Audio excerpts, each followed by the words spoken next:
Bonjour Henri. Bonjour Emmanuel. Il fait pas chaud. Ouais, ça va, il fait soleil, mais c'est vrai, Bon. il fait pas chaud. D'abord, je crois qu'il faut qu'on répare une petite erreur. La dernière fois, nous avons dit qu'il n'y avait qu'un seul syndicat au ministère à Bercy. En fait, non. Il y a tous les syndicats. Il y en a un qui est beaucoup plus important que les autres, donc qui est Solidarité Finances Publiques. Mais il y a aussi les autres. Et il n'y a pas un taux de syndicalisé de 50%, mais simplement de 25%. C'est quand même le ministère qui a le plus fort taux de personnel syndiqué. Et entre nous, ils ont tous le même discours. Bon, donc, mais enfin voilà, il faut que les choses soient dites parce que cette erreur était, fallait pas qu'on la fasse, quoi. Bon. Bien, ceci étant, je vous propose aujourd'hui qu'on parle un peu de la déshumanisation. La déshumanisation, qu'est-ce que c'est dans mon esprit ? C'est, si vous voulez, cette étape qui précède tous les carnages. C'est-à-dire qu'aujourd'hui, on est tous en train de se dire mais Daesh, c'est absolument épouvantable. Daesh, c'est effectivement épouvantable. Mais enfin, il ne faut quand même pas qu'on oublie qu'il y a 70 ans, on faisait pareil. On faisait pareil, voire pire. Il ne faut pas qu'on oublie qu'il n'y a pas très longtemps, les Hutus et les Tutsis, les Hutus ont fait aux Tutsis la même chose. Ça veut dire que donc, ce n'est pas quelque chose d'exceptionnel que de temps en temps, l'humanité ait un coup de folie. Ce n'est pas exceptionnel. C'est même relativement courant depuis toujours. Alors, ce qui est intéressant, c'est qu'est-ce qui se passe avant ce coup de folie. Pourquoi il y a ce coup de folie? Parce que c'est assez facile de dire, comme on aurait pu, comme les gens le pensaient, comme moi j'ai été élevé après la guerre, puisqu'on fait partie de cette génération, les Allemands sont des malades mentaux. Voilà, non, les Allemands ne sont pas des malades mentaux. Et je pense que les Arabes ne sont pas des malades mentaux. Bon. Mais les Arabes subissent la guerre depuis le Liban, ça doit faire... combien 40 ans que ces pays sont constamment en guerre. Donc au bout de 40 ans de guerre, qu'est-ce qui se passe? Il se passe que on a déshumanisé l'ennemi. Ce qui était tout à fait particulier dans la guerre de 14, c'est que les combattants étaient à quelques centaines de mètres l'un de l'autre et qu'ils étaient dans les mêmes conditions. C'est-à-dire qu'ils étaient dans les tranchées, ils souffraient du froid, ils avaient la même souffrance. Et donc, chaque fois qu'une vague attaquait l'autre, ils avaient du mal à haïr celui d'en face parce qu'ils savaient qu'il était exactement comme eux. En plus, comme c'était une guerre de la fin de l'aristocratie, vraiment, donc les gens ont souffert moralement dans cette guerre de 14. Au-delà de la souffrance physique, il y a eu une souffrance morale. Et ils ont cru que ça ne se reproduirait plus. Et effectivement, cette souffrance morale, elle ne s'est plus jamais reproduite. Parce qu'il n'y a plus jamais eu ces conditions. Mais on a quand même été dans les souffrances physiques, non morales, mais alors là, on a fait plus fort. Donc, qu'est-ce qui se passe? Alors, cette déshumanisation, je pense qu'on peut en parler. Dans le livre dont je vous avais parlé de Karski, là, c'est assez extraordinaire, parce que cet homme, donc, quand il est résistant en Pologne, avant que les chefs de la résistance le renvoient auprès du gouvernement qui est donc en exil, en France d'abord, en Angleterre après, ils lui font voir tout ce dont il doit témoigner auprès du gouvernement en exil. Et notamment, ils lui font visiter le ghetto de Varsovie, et notamment, ils lui font visiter un camp de concentration, mais en 1942, avant, un camp, pas de concentration à l'époque, un camp, quoi, de 1942, c'est-à-dire avant que l'usine destructrice soit mise en œuvre avec les chambres à gaz, etc. Et donc, il raconte ça, et c'est insoutenable. Par exemple, dans ce camp, pour éliminer les gens, il les entasse dans des wagons, il les entasse dans un wagon où pour rentrer 50, ils en mettent 130, et au sol, ils mettent 10 cm de chaux vive. Ensuite, ils amènent le train dans une voie de garage, où ils le laissent une semaine et où les gens meurent. Je ne crois pas qu'on puisse faire pire, il n'y a rien au-delà de ça. Mais avant qu'on en arrive là, parce que là on est déjà en 42, avant qu'on en arrive là, il y a eu les 10 ans qui ont précédé, c'est-à-dire à partir de 32, les Juifs, puisque c'est de eux qu'il s'agit, Bien sûr. ont été montrés du doigt comme les détenteurs de la richesse, Les profiteurs qui étaient à l'origine des difficultés économiques que traversait l'Allemagne. alors qu'en réalité, ces difficultés économiques étaient la suite de la crise de 1929 et de la guerre de 14 particulièrement. Donc à un moment donné, on stigmatise les Juifs à un point où ceux qui rentrent dans cette stigmatisation, ceux qui ont la naïveté ou la crédulité, finissent par faire des Juifs une chose, c'est-à-dire qu'ils sont déshumanisés. Donc quand on met une chose dans un wagon, ça n'est qu'une chose. Donc tout le monde peut le faire à la limite. Alors tout le monde ne le fait pas parce que tout le monde n'est pas gardien de prison, de camp, mais tout le monde adhère à l'idée que quelqu'un qui a été déshumanisé peut être supprimé. C'est quelque chose qu'on peut facilement comprendre. Et on peut facilement comprendre comment arrive cette déshumanisation, comment elle se crée petit à petit. Donc on peut comprendre comment elle s'est créée dans les pays arabes, pas parfaitement bien, parce que nous, on n'a pas participé à ces guerres, mais on voit bien que c'est le résultat ultime d'une guerre de 40 ans. Et nous, là, nous sommes au début du même processus. J'ai reçu hier un avis d'inscription de privilège pour 920 268 euros. 1 million.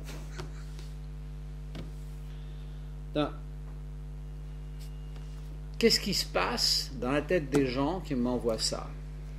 Qu'est-ce qui se passe?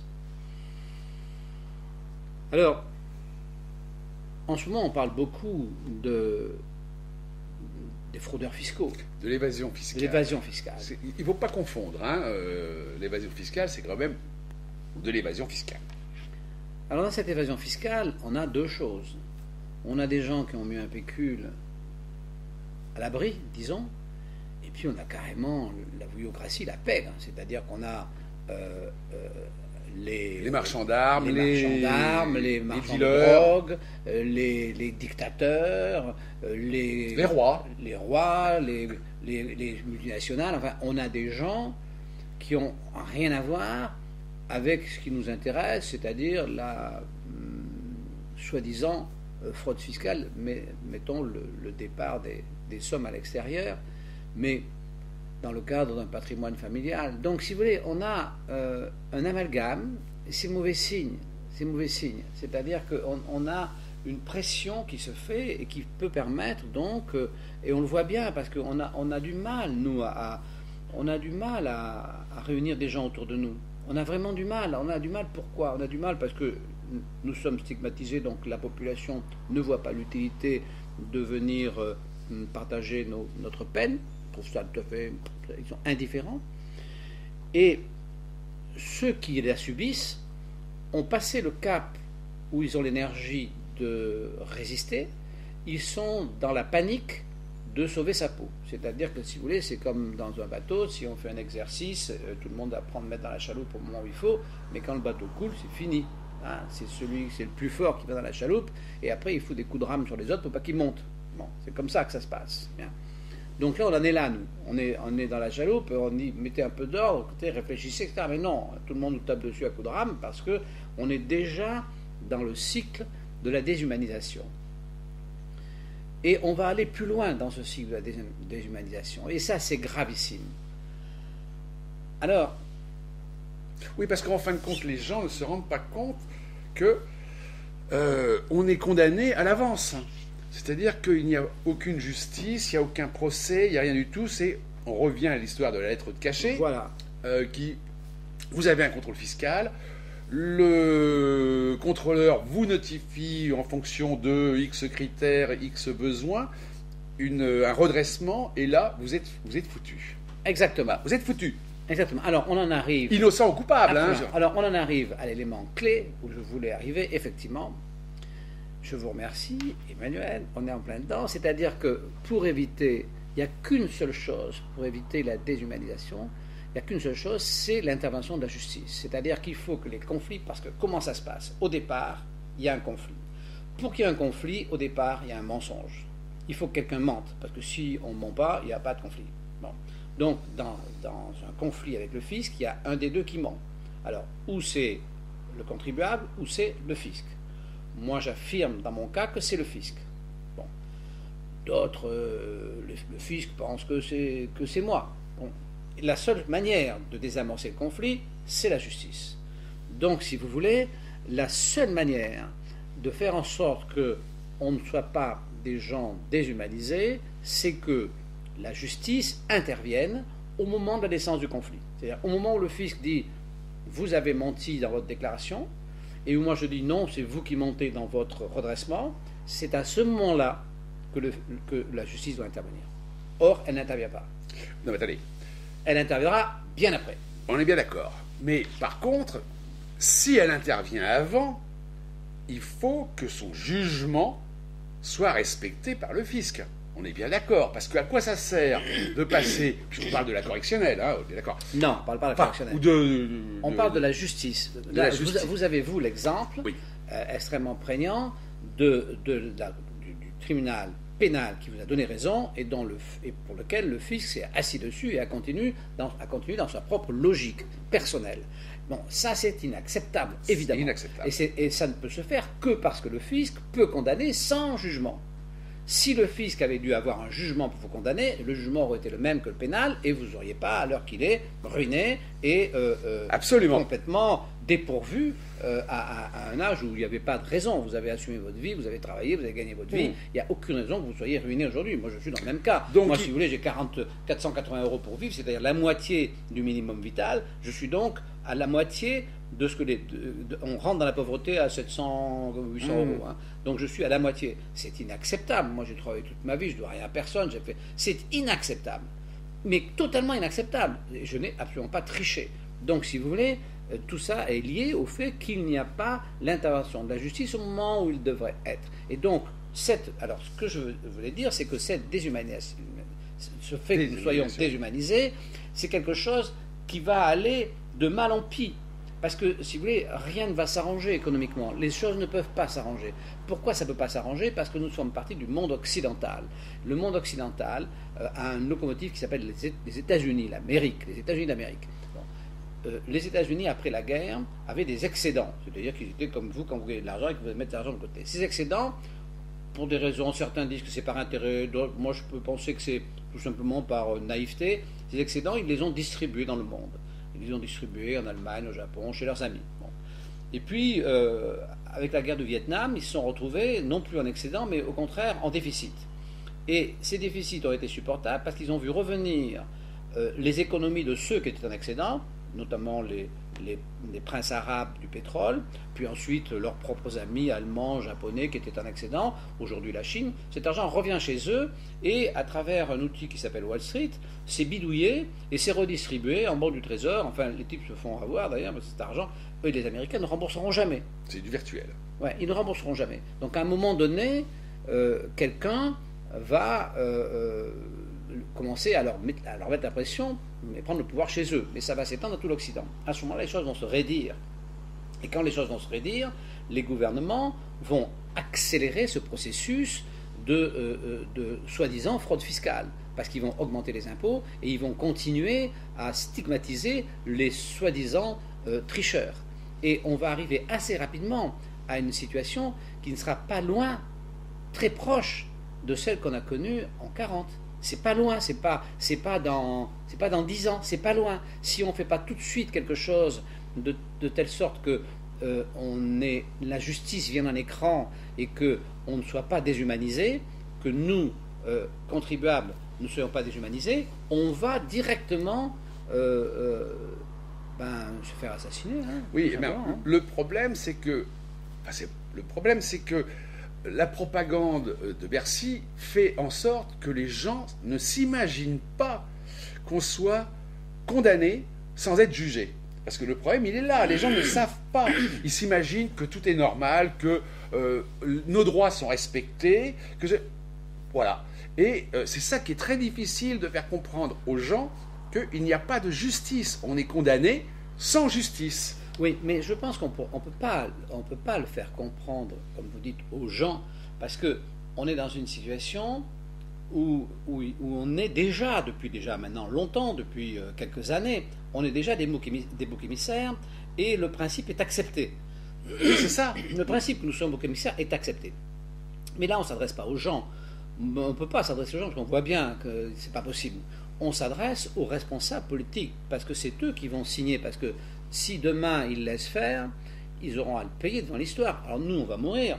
Bon, d'accord. Mais enfin, dans l'histoire. On est déjà mort. Oui, mais voilà. Dans l'histoire de Daesh ou dans l'histoire des Tutsis, les Hutus, bon, ils en ont pour un moment à s'en remettre. Hein. Et dans l'histoire de Daesh, les types qui sont dans ce truc-là, ils en ont aussi pour un moment à s'en remettre parce qu'il y a aussi l'histoire des hommes. Il n'y a pas que l'instant qui passe. Donc, moi, je dis solennellement aux politiques, à M. Sapin, pour qui je n'ai aucune sympathie, je dis à M. Sapin, attention Sapin, parce que si vous continuez, ben, vous n'allez pas être loin de Göring et compagnie. Il faut quand même le savoir, hein, parce que ce que vous faites, c'est inacceptable. Ce qui se passe chez moi, chez vous et chez des milliers de gens, c'est inacceptable. Ce n'est pas digne d'un homme. C'est pas digne d'une démocratie. Soi-disant, même d'un homme. C'est indigne de l'humanité. Donc, vous partez dans un espace dans lequel vous glissez, dans lequel vous avez l'air, vous glissez à. C'est un toboggan dans lequel vous prenez du plaisir, mais attention, le bassin dans lequel vous allez tomber, c'est un bassin d'eau brûlante. Hein, c'est pas. Donc voilà, les choses sont très claires, et donc on s'adresse à ces gens-là. On ne s'adresse pas effectivement. On ne s'adresse pas à la masse des gens. La masse des gens, si vous voulez, elle n'est pas responsable de ce qui lui arrive. On n'a pas considéré, in fine, les Allemands responsables de ce qu'ils avaient fait. On a considéré comme responsables une poignée de gens qui étaient leurs dirigeants. Bon, et moi, je m'adresse aux dirigeants. Je ne m'adresse pas aux gens. Les gens, je sais très bien, qu'est-ce que vous voulez qu'ils ne savent pas, ils ne savent pas. Moi, j'ai mis 20 ans à comprendre. Je peux parfaitement comprendre qu'ils ne savent pas. Hein. Donc, c'est assez clair. Voilà ce que je voulais dire, Emmanuel, ce matin. Alors, littérature. Bien sûr. Ah, littérature. Voyons ça. Donc, Voyons ça. Picty. Hein. Ah. Picty, bon, j'ai fait un papier dessus, mais Picty, bah, vous devez le lire. C'est tout à fait intéressant, ça va vous prendre un certain temps, mais ça se lit facilement. Bah, bon, déjà, il y a beaucoup de redites. Il dit 4 fois la même chose, donc bon, ça va assez vite, parce que quand on est dans une redite, on passe assez vite. Bon, ensuite, il y a beaucoup moins de chiffres qu'on imagine, parce qu'il y a des tableaux, mais comme ils ne sont pas vraiment expliqués, on ne sait pas où il les a trouvés. Enfin, si on sait, parce que c'est sur... en fait, il est parti de statistiques fiscales, pour le plus gros de son travail. Mais ce qui est intéressant, c'est son résultat, et son incohérence. Alors l'incohérence, elle est dans un endroit très précis. Il explique que quand les gens sont très riches, les 1 pour 1000, ces gens très riches, ils sont tellement riches que ce qu'ils dépensent par rapport à leur richesse, c'est rien.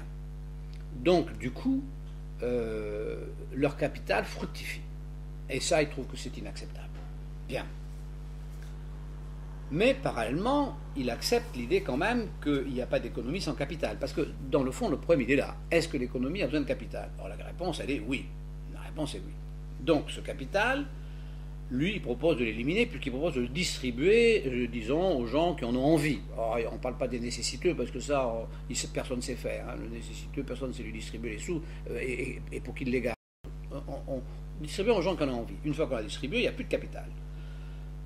Alors ça, c'est un premier point, tout assez incohérent. Mais le deuxième point, surtout, c'est qu'il ne fait pas la démonstration que ce capital, dont il accepte l'utilité pour l'économie, il ne fait pas la démonstration que ce capital serait mieux géré par l'État que par le privé. Il fait la démonstration qu'il serait mieux dépensé. C'est-à-dire, oui, il dit, ça c'est voilà, pas difficile. l'État dépenserait mieux parce que, par exemple, Paris Hilton, elle s'achète des Rolls, et puis l'État, ben, il donnerait de l'argent aux pauvres. Ouais. Jusque-là, on peut être d'accord. Mais oui. il dit, mais ce que dépense Paris Hilton, c'est complètement marginal. Parce qu'en fait, le gros de sa fortune continue à travailler. Donc ça veut dire que le capital de Paris Hilton, je prends Paris Hilton, je ne connais pas son capital, mais bon, ou Madame Bettencourt, enfin peu importe. Le capital de telle ou telle personne continue à travailler. Donc, il est dans le circuit économique, donc il est utilisé. Et donc, il a une royauté en échange. La question est donc, si l'on exclut ce problème de distribution, ce capital, on va le confier à l'État. Et là, l'État va le faire travailler plus intelligemment que le particulier. Alors là... Ça fait 40 ans qu'on en doute. Hein. Alors là, le Piketty, il n'est pas au bout de ses peines. Hein, parce qu'il va falloir qu'il nous trouve quelque part dans le monde un pays où les hommes politiques ont géré leur capital plus intelligemment que le secteur privé. Alors ça, je pense qu'il n'est pas arrivé à pouvoir faire un bouquin 2 fois plus épais que ça, et c'est pas demain qu'il va pouvoir le sortir. Alors après, j'ai lu ça. Ah, le grand hold-up. Laurence Allard, le grand hold-up. Alors, le grand hold-up, bon, cette jeune femme-là, enfin cette femme, fait un livre bien écrit, enfin c'est pas... Bon, c'est toujours pareil, si vous voulez, c'est un livre de statistiques. Alors les statistiques, ben, c'est toujours la même chose. On leur fait dire ce qu'on veut. Puis au-delà de ça, c'est le passé. Les statistiques, c'est toujours le passé. Même la statistique d'aujourd'hui, c'est le passé. Donc, ça ne nous apprend rien sur l'avenir. Donc, j'oserais dire que ça m'est un peu égal de quoi mouraient les pharaons. Hein. Nous, ce qui nous intéresse, c'est de vivre le plus longtemps possible. Bon, alors donc, pour l'économie, c'est pareil. Donc, il n'y a pas de livre qui nous parle de l'économie à venir. Je n'en ai pas trouvé. On n'a toujours que des économies. À l'économie à venir, c'est ça, c'est votre feuille d'1 million d'euros. Ça, c'est mes malheurs à venir. Oui, je ne sais pas combien. Vous avez calculé comment vous allez pouvoir les régler avec vos, vos avec 400 euros. Alors, si je mangeais pas, oui, j'ai calculé. Si je mangeais pas, si j'arrêtais de vivre et que mes 400 euros soient mis, Ouais. il me faudrait 16 ans. Ah non, plus que ça. Ben non. Pour 1 million d'euros à 400 euros par mois, Ouais, ça fait 16 ans. ah, ça fait 160 En fait, ça fait 16 ans sans À mon manger. avis, ça fait 160 ans. 160 ans? Oui, on Je me suis rectifie. trompé Oui. de zéro. Même peut-être plus. On rectifiera, on vous donnera les chiffres exacts la prochaine Je fois. me suis trompé d'un zéro. Oui, oui. Bah oui, bien sûr. Ah ouais, c'est possible. Bon, ce fut un plaisir. Oui, avec plaisir. À bientôt. On vous À dit au bientôt. revoir. On vous donnera les chiffres exacts.